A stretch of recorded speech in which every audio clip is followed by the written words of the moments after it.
coming to you from the week before Christmas at this time of filming, and I've been standing on the same number on the scale for a few months. Not gaining, not losing, just paused. Most people call this a plateau. I used to call it failure, but this week I'm learning to call it something else entirely: base camp. But I feel it's time to move again. And for me, someone with insulin resistance and metabolic syndrome, that means a full return to fasting. Not as punishment, not as restriction, but as a way to retrain my hunger dragons and reset my body back into fat burning for fuel instead of food burning.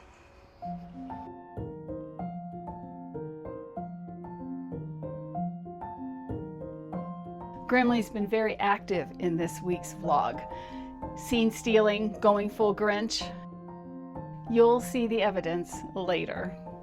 Again, this is the week before Yule and Christmas, and honestly, I didn't announce this return to fasting ahead of time. Not to you, not even to my body. My nervous system has had quite the workout the last couple of months, and I didn't want her bracing or worried that something else hard was being forced on her. Instead, I sensed that we are both ready, but I didn't know if she'd agree. There was only one way to find out. So come along with me and see how we did as I started refocusing on the framework I built a couple of months ago, the one that actually allowed my body to lighten up by 16 pounds. The first thing on my mind this week was the scale. I hadn't stood on it in weeks. Avoiding it was the right thing for me in the past. Facing it soon, though, maybe now, feels like the right thing. But oh, the nerves of that. I also wanted my hunger cues to quiet down again. They'd been triggered by all the seasonal temptations, and I wanted my mind to turn towards foods that deeply nourish me instead of ones that are crunchy and quick. And I wanted to finish this year feeling truly grounded in my eating practice, not dragging stagnation into 2026. So Monday was my first full day back at fasting. And none of the days this week for fasting were perfect. They were all progress days, each one better than the day before. By 9 p.m. Monday, my stomach and brain were not happy. I reached for grace fasting foods, and that satisfied. I wasn't about to feed my growing appetite with more high-carb foods that would only make me more hungry. So Tuesday was an eating day, but I realized from Monday's appetite distortions that my hunger dragons were in true retraining. I kept the boundaries tight. I had eggs, bacon, asparagus, one small slice of sourdough bread, and that evening I reached for sugar-free hot cocoa. Yes, it has maltodextrin. Yes, I'll return to real cocoa someday, but right now, that soothes me, doesn't spike my insulin, and keeps me in my eating practice. By Wednesday, my appetite was quiet, so I had done the right thing on Tuesday, but my mind, oh my, the monkeys were loose. Phrases like, "we're dining in today," or grabbing my upper arm and saying, "look, there's plenty of energy right here," didn't work. I needed to pull out a fasting timeline and work it hour by hour. But there were no fasting timelines that did the job for me. So I had to create my own. The rest of the day, I did just that. The activity occupied me so much that the raucous mind monkeys had no choice but to settle down. And in the end, the Butterfly Dares fasting timeline was created. It's linked below as a free resource. Using it on a day when fasting is hard Say during hour 7 of a fast, I can look at it and say, hey body, look, 1 more hour and insulin will no longer be produced. You'll feel better then, all is fine, and we can hang on for just 1 more hour. Or at hour 24, when my body is usually the hungriest and has been hungry for a couple of hours, and it's still 3 hours before bedtime, I can say, look body, we only have a couple more hours before our appetite slows down for sleep. Let's have some hot cocoa and wait it out. Plus, we're so close to full fat burning right now, which means no hunger. We can do this. And for a long time, like you, I've called these stalled, long, flat stretches during weight loss plateaus. And every time I've gone through a plateau in all my 68 years of dieting, I've always regained back everything I lost, even as early as last year. This is the only time in a lifetime of plateaus that I haven't regained.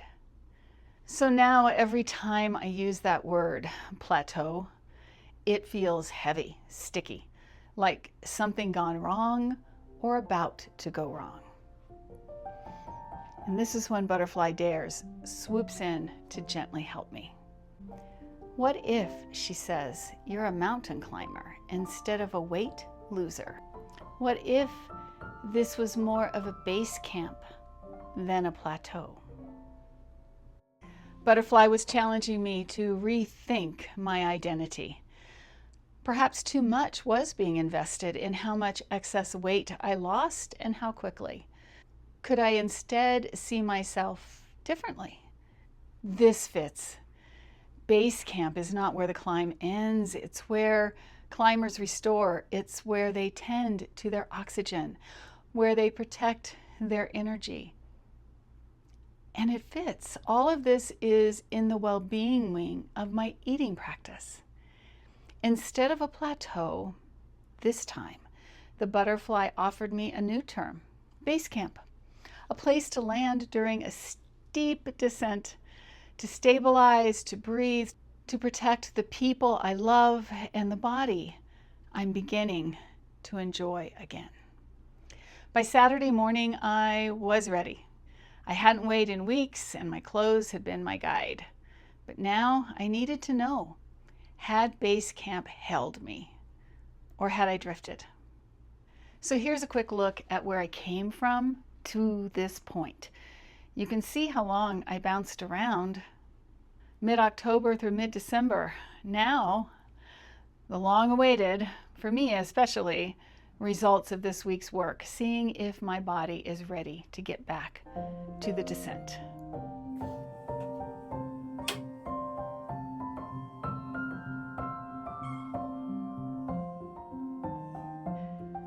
$218.4.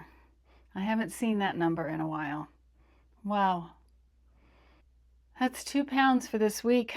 It appears I've packed up and just left the camp. I'm now nearly 18 pounds lighter since I began this journey back in August. And something new. I'm not carrying worry or fret anymore. Worry that I can't keep the weight off. Fretting that I'm not doing enough. Because all I'm doing is following my body's signals, and that, dear friends, seems to be getting easier. That has given me the first ever base camp experience in my life, flat period, where I have not regained what I had lost before. So the plateau was never my enemy, right? Either way, plateau or base camp, I'm thankful for its protection and all I've learned on it. I'm secure now in knowing that the progress I've made, I've achieved, is sustainable. And that's priceless information. If you've struggled with plateaus or wondered if your body is working against you or even noticed when your body starts nudging you, leave a comment below. Your experience might help someone else who's feeling stuck.